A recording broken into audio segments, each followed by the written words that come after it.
तो दोस्तों लक्ष्मी ऑर्गेनिक ने अपने क्वार्टर वन के नंबर को डिस्क्लोज कर दिया है। तो चलिए देखते हैं क्या है क्वार्टर वन के नंबर्स के अंदर डाटा मिलियंस में। मैं आपको क्रोस में बता रहा हूँ।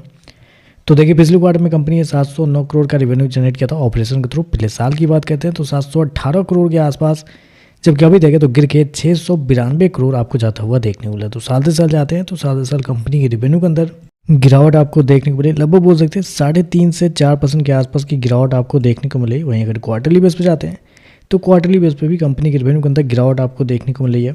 लगभग बोल सकते हैं 2.5% के आसपास की गिरावट है। तो कंपनी का रेवेन्यू देखें तो इस क्वार्टर में आपको गिरता हुआ देखने को मिल रहा है, साल दर साल क्वार्टर दोनों। हालांकि केमिकल सेक्टर की कंपनी है तो हमें साल दर साल ही चेक करना रहता है। तो साल दर साल भी देखें तो 4% के आसपास की गिरावट आपको देखने को मिल रही है। खर्चे की बात करते हैं तो देखिए पिछले क्वार्टर में 697 करोड़ खर्च किए थे, पिछले साल 676 करोड़। अभी देखें तो कंपनी खर्चे 684 करोड़ आपको देखने को मिल रहा है। तो खर्चे भी देखें तो खर्चे भी आपको ज़्यादा आपको देखने को मिल रहा है, मतलब रेवेन्यू आपको गिरता हुआ देखने को मिला है। लेकिन खर्चे देखते हैं तो खर्चे आपको साल दर साल बढ़ते हुए देखने को मिल रहे हैं। और खर्चे बढ़े कहाँ पे है तो खर्चे बढ़े कंपनी के इन्वेंट्री के नाम पे। कंपनी को इस क्वार्टर में 15 करोड़ के आसपास का नुकसान हुआ है। पिछले क्वार्टर में 14 करोड़ का फायदा था, पिछले साल 4 लाख का फायदा था, 40 लाख का फायदा था। जबकि कॉस्ट ऑफ मटेरियल भी देखें तो आपको साल दर साल आपको बढ़ता हुआ देखने को मिला है, जबकि कंपनी का रेवेन्यू आपको गिरता हुआ देखने को मिला है। तो खर्चे देखें तो खर्चे ओवरऑल इस क्वार्टर में थोड़े ज़्यादा आपको देखने को मिल रहे हैं।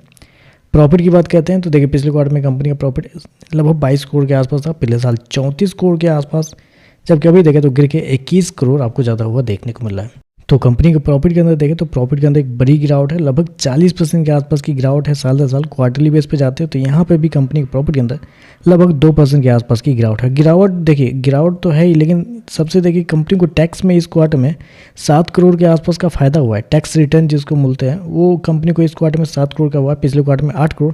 लेकिन पिछले साल कंपनी 19.5 करोड़ के आसपास टैक्स पे की थी, फिर भी कंपनी का प्रॉफिट पिछले साल ज़्यादा है। जबकि इस क्वार्टर में कंपनी को टैक्स में फ़ायदे हुए हैं, फिर भी कंपनी का प्रॉफिट आपको कम देखने को मिल रहा है। और कंपनी के मार्जिन की अगर बात करते हैं तो देखिए पिछले साल कंपनी का जो मार्जिन था वो था लगभग बोल सकते हैं आप 4.77। पिछले क्वार्टर की बात करते हैं तो पिछले क्वार्टर में 3.05 था, जबकि इस क्वार्टर में देखते हैं तो कंपनी का मार्जिन 3.07 आपको जाता हुआ देखने को मिला। तो मार्जिन देखें तो मार्जिन के अंदर भी आपको अच्छी खासी गिरावट आपको साल दर साल देखने को मिल रही है। तो मतलब हर पैमाने पे देखें तो कंपनी के नंबर आपको कमज़ोर देखने को मिल रहे हैं। ईपीएस की बात करते हैं पिछले क्वार्टर में 69 पैसे, पिछले साल 1 रुपये 24 पैसे, अभी देखें तो 77 पैसे आपको देखने को मिला। तो ओवरऑल देखें तो नंबर थोड़े कमज़ोर आप कर सकते हैं।